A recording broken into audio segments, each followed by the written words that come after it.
the story of the Lake Bluff Furnace Girl. Well, all right.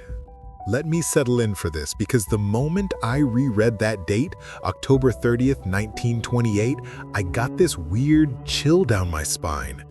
And honestly, once you get into this story, you'll probably understand why. It's one of those cases that feels like it should be impossible, like something whispered late at night just to unsettle you. But it happened, and the echoes of it never really stopped. Here we go. You know, there are some stories that creep up on you the way smoke sneaks under a door, quiet at first, thin and almost harmless. Then suddenly everything's burning and you're just standing there with your heart in your throat. This one starts exactly like that. Imagine a building that shouldn't have had any reason to be frightening.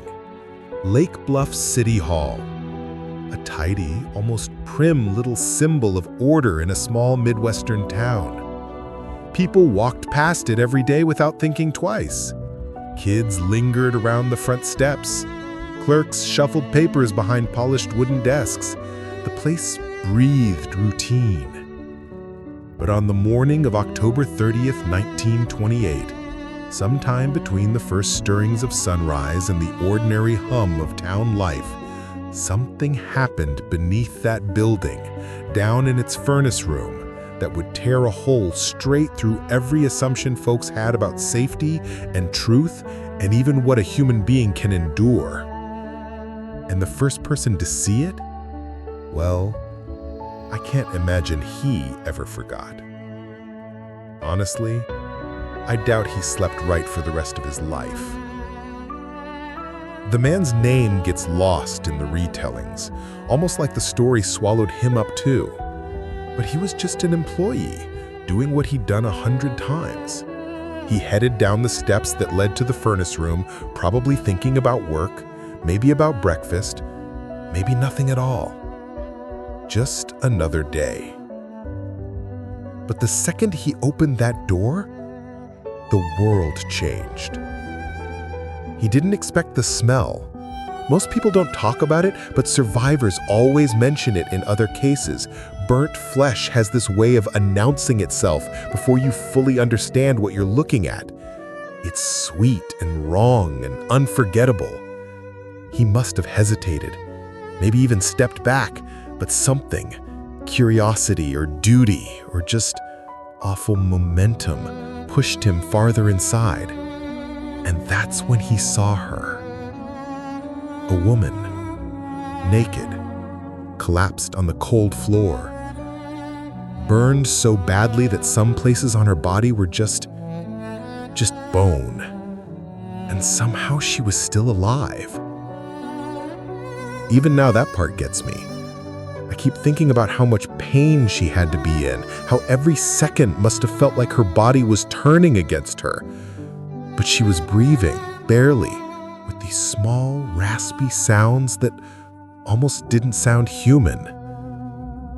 He went to her, probably terrified, probably shaking so hard he could barely form words, and when he asked what happened, who did this to her, she whispered something. And that whisper, it's been haunting people for almost a century. The folks who heard it said it sounded impossible, like something a person wouldn't say unless they were delirious or dying or trying to unburden themselves of some truth so heavy you'd collapse under it if you really believed it. But she said it anyway. And then she slipped into silence. All right. Let me slow down for a second because I'm jumping ahead. This story has layers, and if you peel them too quickly, you miss the heat underneath. And trust me, the heat matters. You're going to want to stick around through this next part, because in a minute, you'll start to realize that nothing about this case fits neatly anywhere. Not into logic, not into folklore, not into the usual rhythms of crime. That whisper she gave? We'll get there. But to understand why it was so impossible, you kind of have to know where she came from. and why the whole thing still feels like a puzzle with a few pieces missing. So let's back up. Just a little. There's something strange about 1928 in small American towns. There's this surface-level innocence people like to romanticize. Ice cream shops, streetcars, dusty parks, neighbors who knew each other's birthdays. But underneath, there were secrets everyone pretended not to see. Women stayed quiet about bruises. Men came home late smelling like whiskey when Prohibition said whiskey shouldn't exist. And everyone tried to act like everything was fine. You could vanish for a day, or a week, or forever, and people would come up with their own stories about why. So when this burned woman turned up in the furnace room, no one even knew who she was. Not at first. They rushed her to a hospital in Chicago, and it didn't look good. The doctors probably didn't say it out loud, but they must have known she wasn't going to make it. Still, they asked her questions through the pain, tried to keep her conscious, tried to understand what had happened. But all they really had to go on was that whisper and the condition she was in. And okay, this is the part where I should say something like viewer discretion is advised, but honestly, you're already here and I think you can handle it. What was done to her, if it was done to her, didn't fit normal patterns. The burns weren't spread evenly. Some were deep enough to expose muscle, others shallow, almost like she had been trying to escape something rather than being held down. Well, here's the thing that keeps tugging at my mind. How does a woman, naked and horribly burned, end up alive in a city hall furnace room alone? And why there? Why not a hospital, a home, a field, anywhere else? It felt staged, or accidental, or intentional in some way no one could understand. Every possible theory makes less sense than the one before it. And yeah, I know I'm circling around that whisper again. You'll get it, but not just yet. It hits harder when you've walked through the smoke first. Hang on a moment, okay? Because this next part is one of those moments meant to keep people from clicking away. But you shouldn't. You're just getting to the part where the ground starts shifting under the story. They identified her eventually. Her name was Elsie. Elsie W., a local woman with a quiet life, the kind of person who didn't draw attention. People described her as gentle, kind of shy, the sort who always had her hands folded when she listened. Nothing about her seemed like the kind of person who'd end up at the center of something this violent. She was married. Unhappily, though unhappily doesn't really capture it. Her husband, William, had a reputation. One of those men who held all his anger inside until it came out sideways. Neighbors said the couple fought often. Doors slammed, raised voices cut through the walls, and Elsie stopped going out as much near the end. Her friends kept saying she looked tired, faded, like something in her was slowly shutting down. You know that feeling when you look at someone and they seem like they're disappearing from the inside out? That was Elsie. So when the news spread about the Furnace Girl and people recognized her name, a lot of heads turned toward William. But, and this is where the case twists in a way nobody really expects, William claimed he hadn't seen her. He said she had left the house earlier. He said he didn't know what happened. And here's the strangest thing. For a moment, people believed him. Because of what Elsie whispered. That whisper changed the whole direction of the investigation. It made the police pause. It made the doctors stare at each other. It made reporters write their articles a little slower, maybe double-checking their notes, because surely she couldn't have meant that. She didn't whisper, "My husband." She didn't whisper, "Help." She didn't whisper any person's name. What she whispered was this: "I did it myself." Barely audible, barely a breath, just this soft confession nobody could wrap their heads around. She said she burned herself. And if you're sitting there shaking your head, trust me, you're not alone. People back then did the same thing. The police didn't buy it, not fully, but it was enough to muddy the waters, enough to keep the case drifting in this frustrating limbo where nothing added up. Because no matter how you look at it, a woman cannot burn herself that severely, that completely, without passing out long before the injuries reach bone. Not unless something else was happening, not unless there was something she was trying to protect, or someone. And that's what makes the whisper so chilling. It didn't clear things up. It pulled everything deeper into the fog. Let me pause here for a second, because we're hitting that point where you're probably leaning in a little. Good, because the middle of this story is where the shadows start moving. Don't wander off now. It's about to get heavier. When Elsie died, in the hospital, in terrible pain, surrounded by strangers, the investigation should have gained clarity. But instead, it cracked in different directions. One group said it was suicide, another said it was murder, and a smaller, quieter set of people whispered that the truth was something darker, something you didn't say out loud in a respectable town. But before we get into theories, you kind of need to picture the furnace room itself. It wasn't large. It wasn't even well lit. The place had this dim yellow glow from a single bulb that sometimes flickered.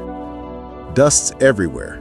The old metal furnace hunched in the back like some sleeping animal, and the air always smelled faintly of coal and heat. The idea that someone could go down there, lock the door, take off their clothes, and burn themselves alive, it didn't fit the layout. It didn't fit the logistics. It didn't fit anything. But here's where it gets disturbing. Investigators found her clothes folded, neatly on a chair. Folded. Not torn, not thrown, not burned. Like she had taken them off calmly. And that detail, God, that detail bothers me every time. Because it raises a question no one could answer. Why would a woman who was about to suffer the most unimaginable pain stop to fold her clothes? Unless she wasn't alone, unless someone else folded them. But no one saw anyone leave the building. No one saw anything unusual. No one heard screams, which makes no sense because the kind of burns she had should have produced screams that echoed. Unless she was unconscious, or gagged, or already dying before the flames reached her. Every possibility is awful, and yet none of them fully explain what happened. Now, here's where the story takes on this eerie sort of quiet. Because after her death, the town tried to move on. Newspapers printed a few short articles, people whispered at church, some blamed the husband, some blamed Elsie herself. No one really wanted to look too deeply. There's something about evil, or suffering maybe, that people prefer to bury if they can't define it. Lake Bluff did exactly that. For a while. But time didn't fix anything.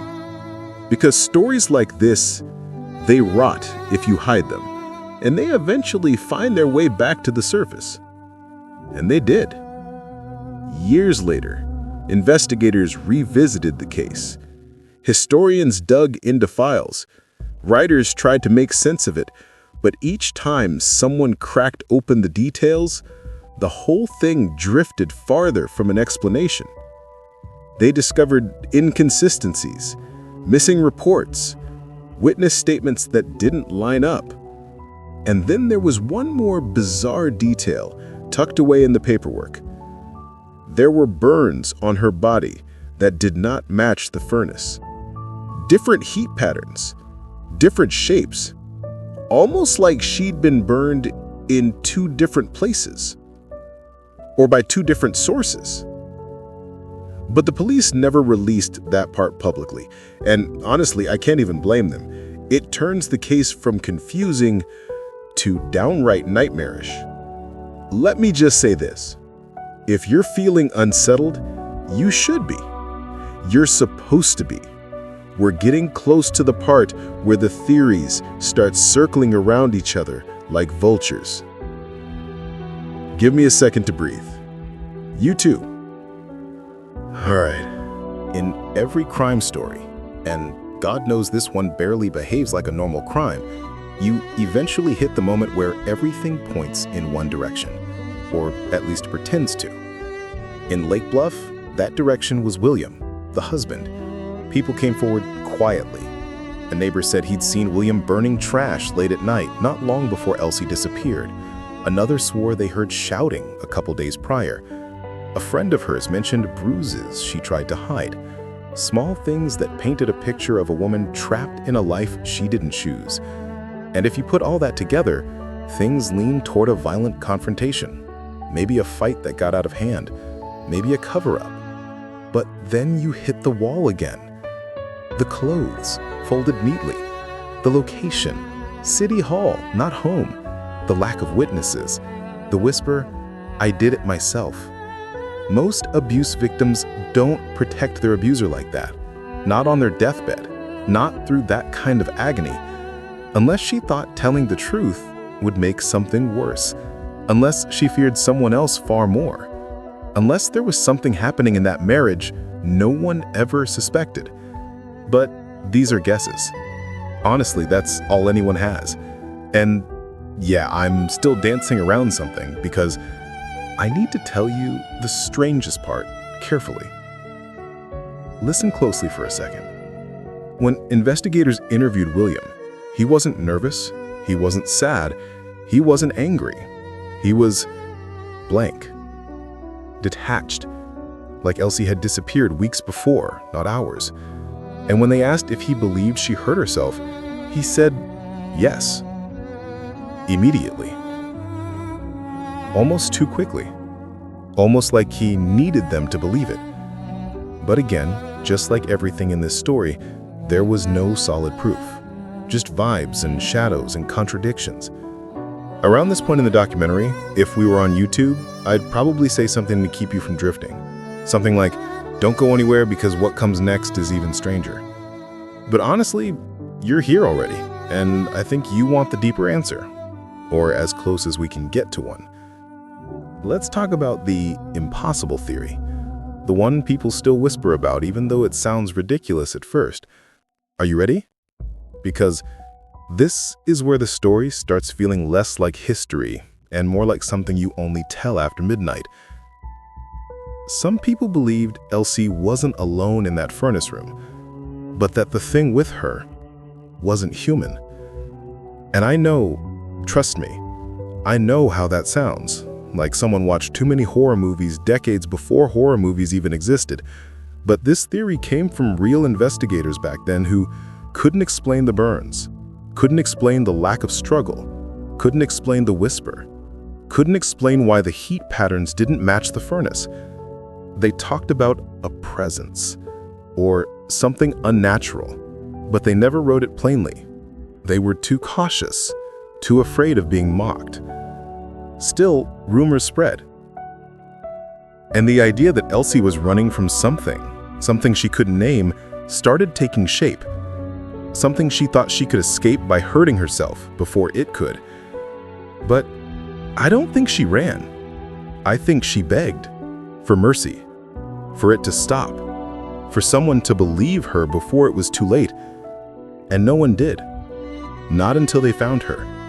naked, burned, dying, whispering a truth too distorted to understand.